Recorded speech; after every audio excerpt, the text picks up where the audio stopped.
All right, ladies and gentlemen, welcome to the Think Clinical podcast. Once again, my name is Hamza, and we are here today with my friend Jacob. And before we finish this, I'm very sure a lot of you will be very excited with the kind of content this amazing young man here is going to provide for us. It's great to have him here. I've actually tried to have him here for how long? Very long time. And and it just doesn't work. But finally, our schedules were able to align, so it's good to have him here. And at the end of this, you would really appreciate why I've been trying so hard to have him here. But before I jump into it, let me tell you a bit about Jacob so that you understand the wealth of experience this man comes with. So Jacob is an exceptional law and finance professional. He boasts of over a decade of unwavering expertise in corporate and investment banking, in mining, in construction, and entrepreneurship. His illustrious career spans across various esteemed positions, including his pivotal role as a process associate capital projects at Concola Copper, right? Exactly. I couldn't even mention it. A subsidiary of the Vendetta Resources, and as a distinguished project finance and research officer at the Atlas Mara Bank. Notably, he's also made his mark as the head of mortgage and auto loan sales at Standard Chartered Bank, following his tenure with the International Graduate Trainee Program in Malaysia and Singapore. Diving deeper into his professional repertoire, Jacob, in fact, his leadership is what I would want him to really explore more in this conversation. But he's had a lot of leadership skill in contracts and supply chain management from the Nevada gold mines. He's done that in Nevada Copper. He's been nothing short of exemplary during his time there. His trailblazing career also encompasses the role of Senior Relationship Manager, Corporate Banking at the United Bank of Africa, where he left an indelible impact. Now, embracing his passion for entrepreneurship and Africa's advancement, Jacob has been instrumental in spearheading two groundbreaking startups. One of them has been with me, and a couple of them in Zambia, where he lived before he moved to the United States. Now, as the first Zambian to be certified in retail banking, and I repeat, the first Zambian to be certified in retail banking by the International Academy of Retail Banking, and a certified credit analyst, Jacob embodies the pinnacle of excellence and distinction in his career. Wow. Welcome, my friend. That's a very elaborate way of describing what I've done so far in my life. And I think I wouldn't have put it any better than how you've done it. I appreciate that, man. Thank you so much for coming. And today, so I think a lot of our focus here has been in entrepreneurship, right?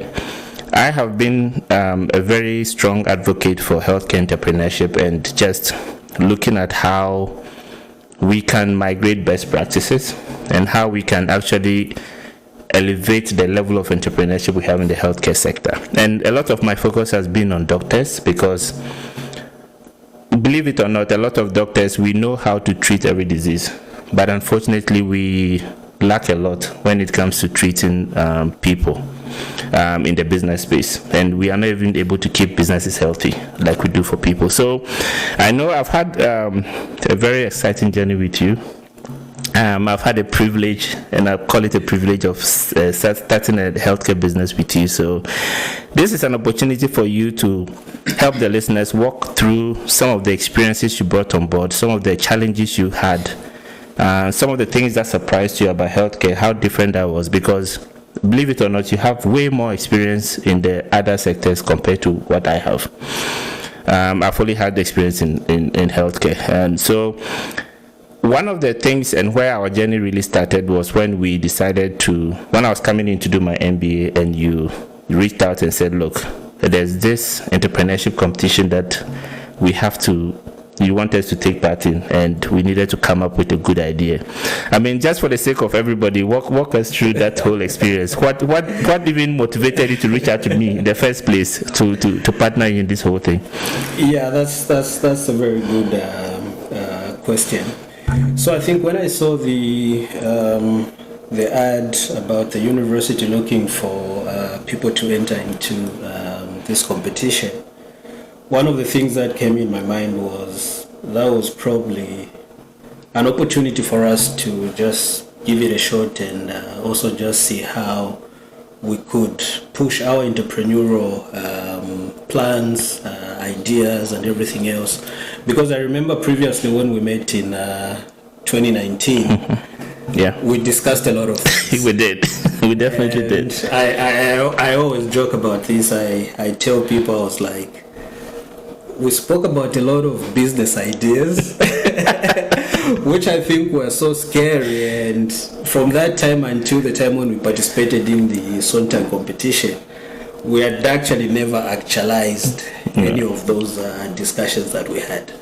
So participating in the Sontag competition, I think for me was a very good opportunity for us to sort of like put all those conversations that we were having into, well, just like trying them out and see if...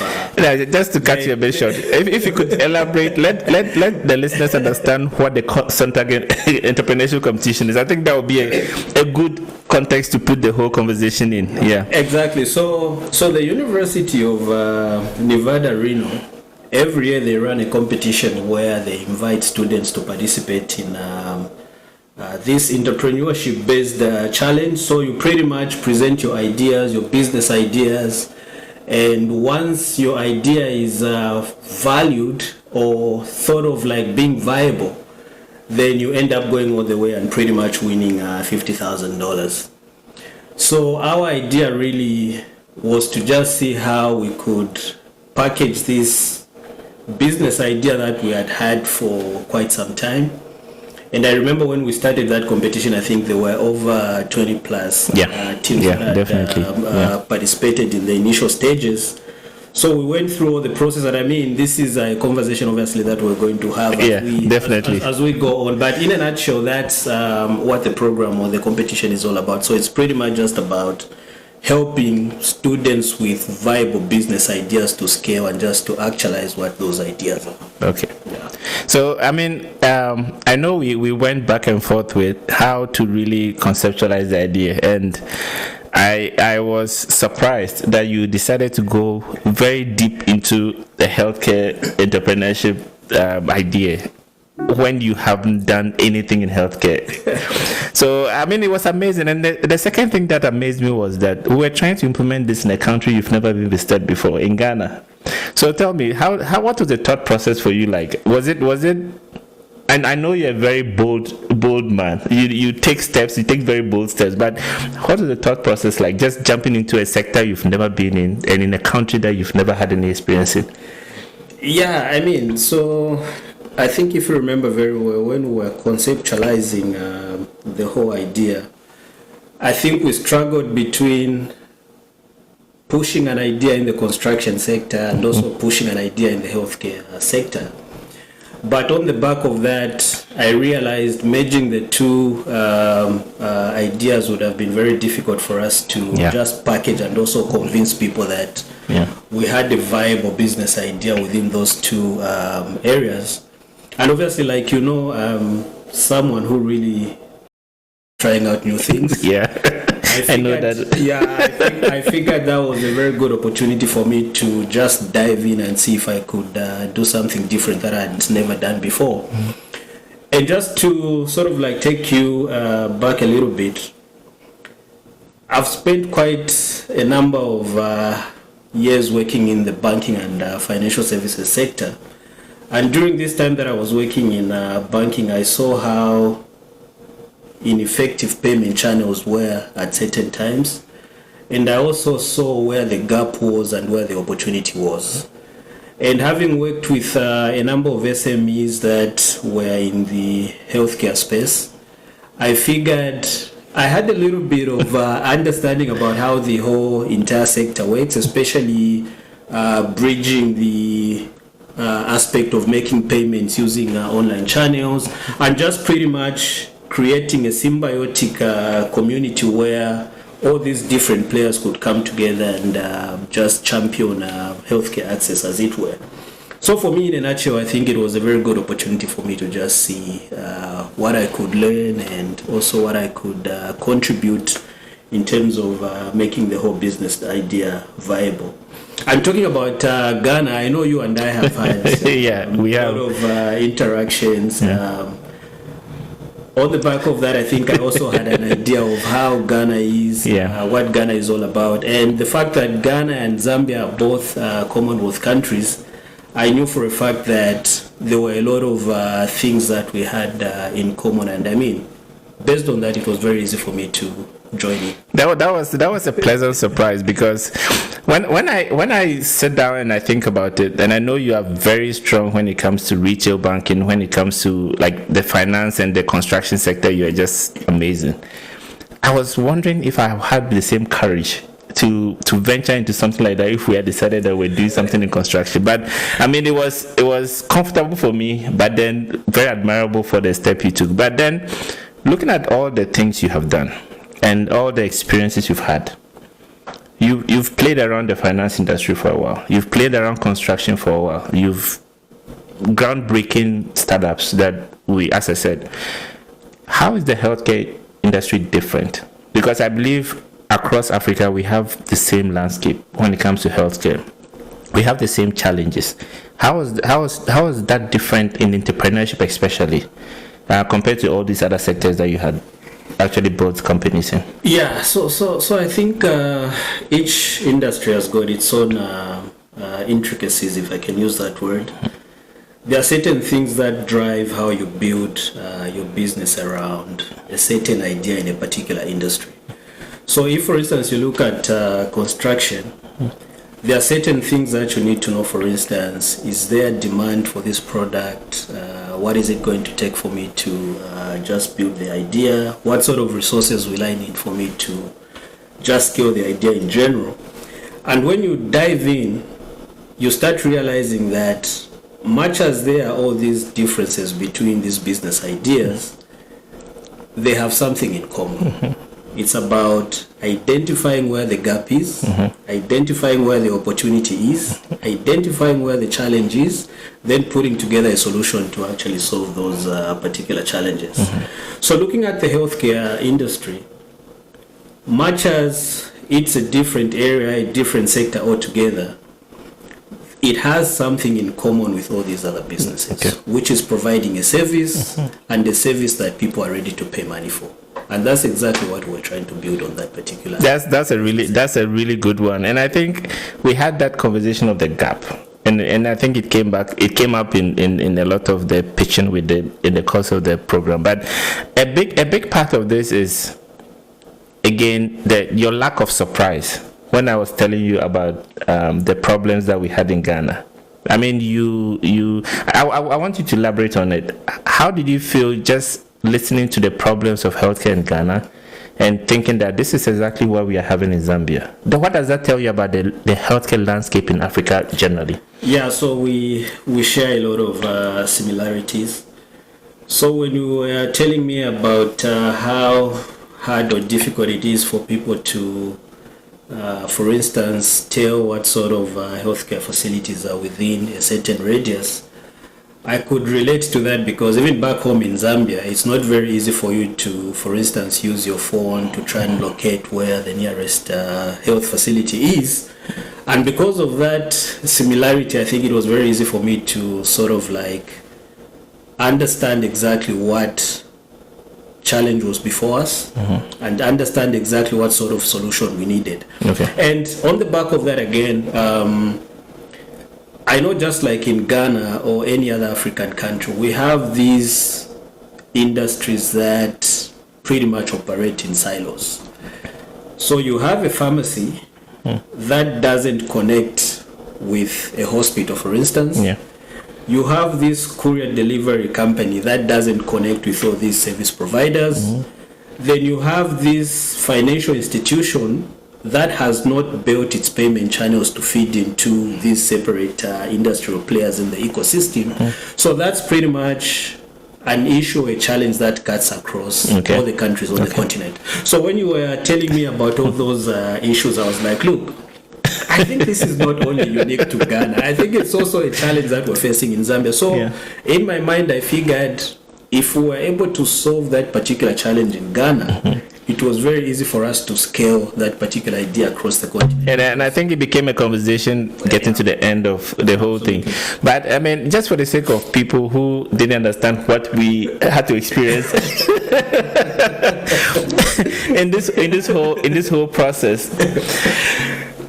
So there's a cultural difference, and I'm going somewhere with this, right? There's a cultural difference between what we are used to as far as the healthcare landscape is concerned in Africa, and there's something we experienced. I just want you to walk through some of our experiences during this competition with communication, with just trying to sell our business idea, how ridiculous it was to have people understand that this is something that is not even in existence where we come from. Like, I want, because this is a very interesting part. Yeah, that's a very good question. So I remember, I think when we went through the first round, like our business idea was approved, and we were asked to pitch for the first time. And when the comments came back in, I still remember some of the comments. So some of the judges were like, I think they pretty much thought we were exaggerating the situation. That's one. And I mean, I understand, because if you are talking to someone who lives in a developed country, it's very difficult for them to believe that you cannot use your phone to locate the nearest healthcare facility. Yeah. So when we told them that was the challenge that we were facing on the continent, I think a good number of them couldn't believe. Firstly, because maybe they had not had a lot of interactions with what happens on the continent, and they pretty much didn't think such a thing could exist anywhere in the world. So that was one challenge. I think understanding that particular challenge on the continent was very difficult for them. Then came the other issue. The issue of accent. So I actually do feel we had a very good business plan, very good model, very good scalable idea. But then just putting it across to the judges, I think it was very difficult, because one, the way we speak and the way they speak are two different things. So I'm tempted to think maybe at some point they couldn't understand certain things, they could understand certain things. So because of all those gaps, I think it was very difficult for us to effectively sell our idea. I think pretty much those were the two I think so biggest too. Challenges. I think so too, because then largely you would realize that from 27 companies, for us to make it to the finalists, which was like top 4, top 5, it was a rough journey, especially for people who weren't very well understood. I don't think they really understood when we communicate. There were a lot of things we were very awkward in. So you remember when they asked, so what is your ask? We just went around making all sorts of statements, and they're like, look, we want you to be specific. What do you want from this whole thing? Like, tell us you want this amount of money to do A, B, C, D. And I mean, that's the culture difference, because I don't know whether it's where we come from, but it was a big stumbling block. But that just brings me to the question I actually want to ask you. And that's the question of funding and the difference we've seen in the two continents. Because first of all, the idea we're even implementing is not going to benefit Americans in any way, unless probably they visit Africa, right? It was just an idea. At that time, we hadn't even put anything in motion yet. But we had people who were willing to invest into it. So, like, walk me through a bit with funding. Why do we have this big issue with funding, especially when it comes to healthcare startups? Why are people hesitant in Africa to just invest into ideas? And why do we have so many investors here confident enough to evaluate an idea and just invest into it? What are we experiencing here? Yeah, so I think it's an issue of just there being a difference in terms of how the two markets operate. Of course, you realize that I think on the African continent there's an issue of risk. Yeah. So most investors, before they put in their money, they want to make sure that whatever proposal you have has been tested, it's watertight, it's able to bring in the numbers, and the figures that you are presenting in your business plan are not just like a wish list. Yeah. But then it's a business that has been tried, it's a business that has brought in revenues, it's a business that they feel is actually scalable. So that aspect of risk, I think, is what limits most investors to invest in ideas. Okay. And again, the other thing is that if you look at a market like ours, because there's limited funding in the market, so resource allocation also becomes an issue. Yeah. Investors will be like, which particular area do I want to invest my limited resources in? Yeah. Is it in a business that's just on paper? Is it in a business that's actually bringing in money? So all those considerations. Okay. But when you bring it back to the US, I want to believe that even them, they had to go through this process of being risk averse at a certain point, and also just believing these business ideas along the way. And I think that's the stage that we need to move into as Africans, because currently, like right now, if you go to any investor or financial institution on the continent, just the set of documents they'll ask you for will actually scare you into just pursuing your business ideas and business journey. So I think in a nutshell, it's just a matter of risk. And I think well, and this is just a follow-up to this. What do you think we need to see on the continent as far as entrepreneurship and healthcare startups is concerned? America has gotten to that point where they've grown to develop and invest in ideas. Where do you think we need to get to have that confidence to now start investing into ideas? Is there a turning point? Is there a switch somewhere that tells us that we are ready to start putting a lot of confidence into these ones? Yeah, I mean, first things first, we have to make sure that whatever initiatives that we are taking to the market actually work. Okay. Because once these initiatives start working, once these business ideas or business models start working, it sort of like builds confidence in the industry. So once people start having that confidence, it will be very easy for them to invest in the industry because they know that success is guaranteed. Yeah. Then the other thing that we also need to work on, I think for me, is one, we need to build a lot of trust around these initiatives that we're trying to take to the market. And what I mean by saying building trust, for the longest time now, we've been running our industries or initiatives in silos. Yes. Like there's pretty much no collaboration between different industries. And because of that, we have a system that's not working and a system that needs to be fixed. Yeah. Okay. I'll give you an example.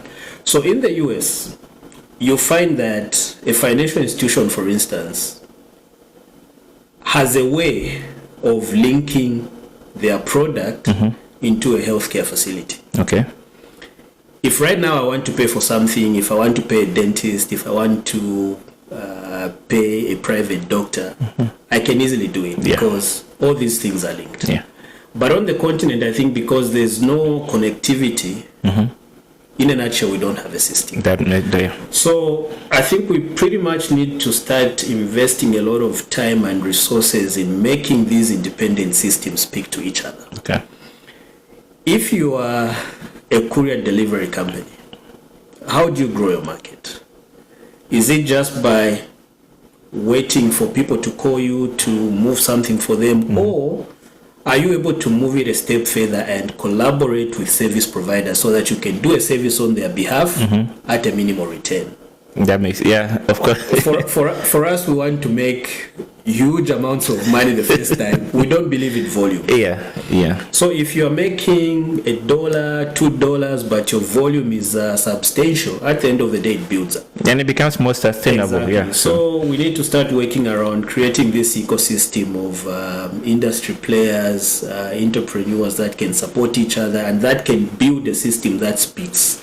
Do you think the mobile money system has really been a big game changer in the how financial transactions are made? Do you think it has the capacity to bridge that gap? Absolutely. And the reason why it's got that capacity is because, one, if you look at it from the perspective of it being very easy to use, any common person can use mobile money on the continent. You don't have to go through this extensive KYC process where people need to validate where you work, the amount of money you make for you to access the service.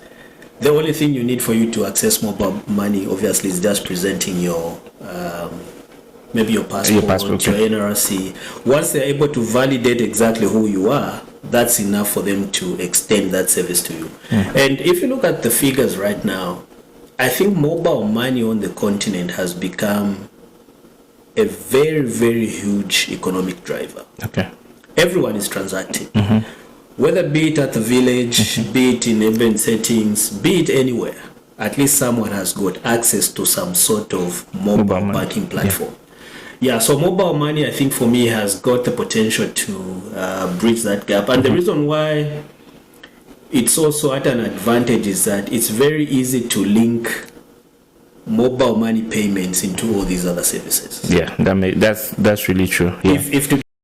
If you created an app to, for instance, help people to locate restaurants around the community, it's very easy for you to link mobile payments onto those particular restaurants. It's that easy. So the steps that you go through for you to bridge or to link the two, mobile money banking and this service, it's pretty seamless and it's very easy. So because of that, I think it's got a very huge potential to actually bridge that gap. You know, I've told you that this is going to be a very wholesome conversation, right? And I'm going to put his YouTube link down there. Jacob does a diverse amount of content on everything from healthcare to business to climate change to water situations, everything that you can think about, because that's how deep and that's how diverse he gets. So I'll put his link down there. Make sure you go check out his content. Make sure you're able to really do listen to some of the things he talks about. It's amazing. And one of the things that I want us to really explore is that we have people like the Tony Elumelus. We have people like the Dangotes who have invested so much in other sectors. So Tony, for instance, has been in financial industry for a long time. He's recorded so much success and he's built empires out of that. And I know he's in other sectors, but that is what mostly he's known for. Construction is what has been associated with Dangote and all the commodities that he does. So when I look at these sectors and how people have been able to record so much success from them, what do you think? First of all, what do you think the entrepreneurial landscape in Africa looks like? Does it in any way look like something that supports healthcare? Does healthcare have the potential to grow into that space where the construction and the finance companies are working right now? What is how does it look like right now in terms of entrepreneurship in Africa? Which ones are we recording good successes with, and where does healthcare stand, in your opinion? Yeah, that's a very interesting question. So I think from my personal perspective, the healthcare industry has got a lot of potential. Firstly, because if you look back at how our healthcare system was before now, it was pretty much the place where people used to go to get medical services. It's a place that was pretty much occupied by the public sector. There were very few private players in the healthcare industry. So given that background, I think the healthcare industry was not seen as an industry where people could make money. Okay. Most hospitals were run by the government. There were very few private hospitals. And because all these places were run by the government, there was very little innovation or business development efforts, if I can use that word. But fast forward to a few years later, you realize that we started having a lot of private players getting into that particular space. We've seen an increase in the provision of insurance products, for instance, related to health. We've seen a lot of coverage pertaining to people's health being on the rise. And because of all these product types that we are seeing on the market, it has sort of like opened up a lot of opportunities for private players to choose which particular niche they want to grow. That makes, yeah. To give you an idea, again, you've spoken about Dangote and Tony Elumelu and all these other guys.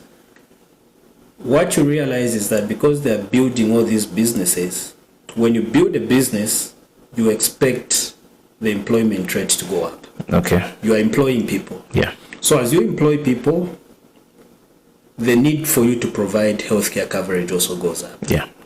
So because of that, I think over the years, if you've been looking at the numbers, I think not so long ago, Africa was pretty much below 1 billion people in terms of population. Right now, we are in the region of 1.4 billion people. That's a very huge opportunity. At some point, everyone gets sick. Yeah. So if you are looking at a potential pipeline of 1.4 billion people, that's a lot of revenues. That's a lot, yeah. If you can tap into that market, maybe even just getting 1% of that market, that's a lot. And now, the interesting part about the healthcare sector is that I want to say it's not independent. If you look at mining, for instance, mining is independent. Mining rarely interacts with a lot of industries. Maybe it would pretty much be the financial sector or this and that. But if you look at the healthcare industry, it's pretty much at the intersection. Okay. A company in mining, a company in finance, a company in construction, a company everywhere, at a certain stage, they need healthcare products. That makes sense, yeah. That's how big the market is. So I think, in a nutshell, to answer your question, there's a lot of potential for the healthcare industry. And if we put our efforts together, round up a lot of resources and financing to go into the sector, we should be able to see it playing a huge role in terms of driving up respective GDPs from different countries. And I think, as you said, when we run the numbers, even with what I did with you, we could see very we were billionaires. I could see myself retire in like 10 years. I could see myself on a beach somewhere sipping on something. But yeah, because I think I remember when we did our revenue projections, we were like, okay, let's try and sensitize the revenues a little bit. We dropped them down by 50%. 50% was crazy. Yeah. We were like, maybe the judges will feel we're exaggerating these figures. Let's sensitize them further and push it down to 20%. Even at 20%, we're still making I think very we're good. hitting like a lot of money. No, it was good money, and very soon, once we're able to flesh out what is left of this and we launch it, you will really understand why we think this is going to break a lot of banks in Africa. And I mean, there's no better place to start than to, as we talk, we do. And we are ready to demonstrate to you that the healthcare entrepreneurship landscape in Africa is really lucrative, and it's something that we need to look into. And we are bold enough to take some of these steps and show you how lucrative it can get. Just to wrap this up, where do you think that the direction of entrepreneurship is going in Africa right now? Generally. What do you think is driving entrepreneurship mostly in Africa right now? Yeah, I think generally people have become more daring, if I can use that word. Okay. Initially, I think people would go to university or to school with the sole purpose of getting employed. But right now we're seeing people getting an education, they get their degree, they get their master's degree, but then they are not using that to go into formal employment. They are pretty much thinking about building their own enterprise or just venturing into entrepreneurship. And I also want to believe that things have changed for the better. There's a lot of hope in entrepreneurship. Yeah, I agree. If right now you look at the national development plans for respective countries, there's a lot of focus on young people. There's a lot of focus on young people. There's a lot of focus on SMEs. There's a lot of focus on entrepreneurship, for the sole reason that many people have finally come to understand that what drives an economy is actually SMEs. Yeah. Whether it's in the US, whether it's in the UK or anywhere else, what pretty much plays a critical part in driving up the GDP for a country are SMEs. Yeah. So because of that, I think there's a lot of confidence that's growing around just supporting local businesses. If you look at the IFC, the World Bank, the African Development Bank, they're actually putting in a lot of money into young people. So I have a lot of hope. Okay.